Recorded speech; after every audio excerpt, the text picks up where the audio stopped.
সংসদ সদস্য আনোয়ারুল আজিম আনারের খণ্ডিত লাশ উদ্ধারে অভিযান চালাচ্ছেন ভারতীয় গোয়েন্দারা। এই মুহূর্তে সেখানে আছেন সহকর্মী সুব্রত আচার্য। সরাসরি যাচ্ছে তার কাছে। সুব্রত, আমি যেখানটায় দাঁড়িয়ে রয়েছি এটি ভাঙড়ের কৃষ্ণমাটি ঝিলনগাছা এলাকা এবং আমার পেছনে যেটি এটি হচ্ছে বাগজোলা খাল এবং আমরা দেখাবো যে খালে কিন্তু যথেষ্ট স্রোত রয়েছে এবং সম্ভাব্য যে পুলিশ কিন্তু ইতিমধ্যেই নিয়ে এসেছে এবং আমরা দেখাবো যে পুলিশ ইতিমধ্যেই 3টে গাড়িতে করে কিন্তু নিয়ে আসা হয়েছে জেহাদকে। কিছুক্ষণ আগেই জেহাদকে কিন্তু 12 দিনের যে পুলিশ রিমান্ড সেই পুলিশ রিমান্ড মঞ্জুর করা এবং আমরা দেখছি যে 3টি গাড়িতে ইতিমধ্যেই নিয়ে আসা হয়েছে। এটা কিন্তু একদম এক্ষুনি কলকাতা পুলিশের যে সিআইডির পক্ষ থেকে কিন্তু তাদেরকে নিয়ে আসা হয়েছে এবং গতকালকে কিন্তু আমরা দেখেছি যে এখানে কিন্তু প্রায় রাতভর তল্লাশি অভিযান চালিয়েছে কলকাতা পুলিশের এসটিএফ এবং সিআইডি। কিছুক্ষণ আগে বারাসাতের সেশন জজ কোর্টে জিহাদকে তোলা হয়, জিহাদ হাওলাদারকে, এবং সেখানে পুলিশের রিমান্ড 14 দিনের পুলিশ রিমান্ড চাওয়া হয় এবং বিচারক কিন্তু 12 দিনের পুলিশ রিমান্ড মঞ্জুর করে। এবং আমরা জানি যে উত্তর 24 পরগনা জেলা শহর বারাসাত আদালত থেকে কিন্তু ইতিমধ্যেই এখানে নিয়ে আসা হয়েছে।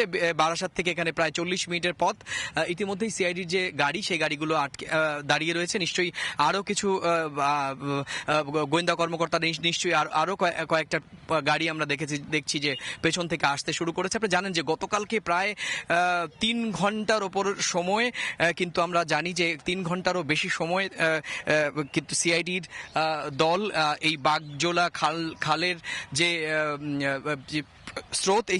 স্রোতের মধ্যে কিন্তু এই যে নোংরা আবর্জনা পড়ে রয়েছে সেখানে কিন্তু সিআইডির পক্ষ থেকে অভিযান চালানো হয়।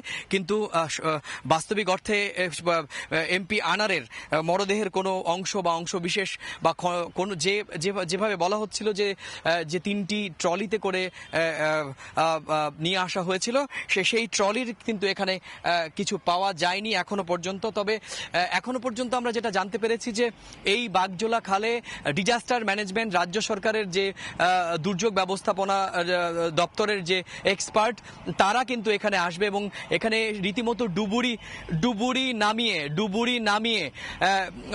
ডুবুরি নামিয়ে কিন্তু এখানে তল্লাশি চালানো হবে। এবং এই মুহূর্তের যেটা সবচেয়ে বড় খবর যে ইতিমধ্যেই 12 দিনের রিমান্ড মঞ্জুর করা হয়েছে এবং কসাই, আপনারা জানেন যে খুলনার দিঘলির থানার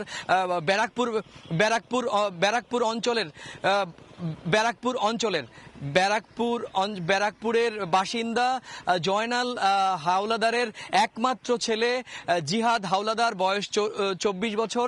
2 বছর আগে এই কসাই জিহাদ মুম্বাইয়ের একটি বিশেষ এলাকাতে কসাইয়ের কাজ করে এবং ওই এলাকায় তার কসাই হিসেবে তার নাম রয়েছে এবং 2 বছর সেখানে কাজ করার পরে কিন্তু আমরা সিআইডির গতকাল থেকে অফিসিয়াল যে সোর্স থেকে সেখানে যে ব্রিফিং করা হয়েছে, আমাদেরকে যে টেক্সট মেসেজ করা হয়েছে সেখানে পরিষ্কার বলা হয়েছে যে 2 মাস আগে এই জিহাদকে মূলত এই মার্ডার করার জন্য আখতারুজ্জামান আমেরিকা প্রবাসী তিনি কিন্তু এখানে হায়ার করে নিয়ে আসেন এবং 2 মাস ধরে এই কসাই জিহাদ মুম্বাইয়ের বাসিন্দা ছিল, বাংলাদেশের নাগরিক হওয়া সত্ত্বেও সে কিন্তু সীমান্তে অবৈধভাবে ভারতে অনুপ্রবেশ করে কিন্তু মুম্বাইতে থাকতো এবং 2 বছর ধরে কিন্তু সেখানে থাকতো। সেই একজন অভিজ্ঞ কসাইকে যার কাজই হচ্ছে এই কসাইয়ের কাজ, তাকে কিন্তু এই নৃশংস হত্যার জন্য ব্যবহার করা হয়েছে। এবং গতকালকে যখন সীমান্ত অতিক্রম করে এই জিহাদ উত্তর 24 পরগনা দিয়ে বাংলাদেশে যাচ্ছিল ঠিক তখনই গোয়েন্দাদের নজরে আসে এবং এখনো পর্যন্ত জানা যাচ্ছে যে একজন স্থানীয় জনপ্রতিনিধির টিপসের ভিত্তিতে কিন্তু গতকাল সকালবেলায় এই জিহাদ হাওলাদারকে গোয়েন্দা পুলিশ আটক করে এবং তাকে সেখান থেকে নিয়ে আসা হয় নিউ টাউনের আরক্ষা ভবনে সিআইডি, আইজি, ডিআইজি এবং এসটিএফ কলকাতা পুলিশের স্পেশাল টাস্ক ফোর্স।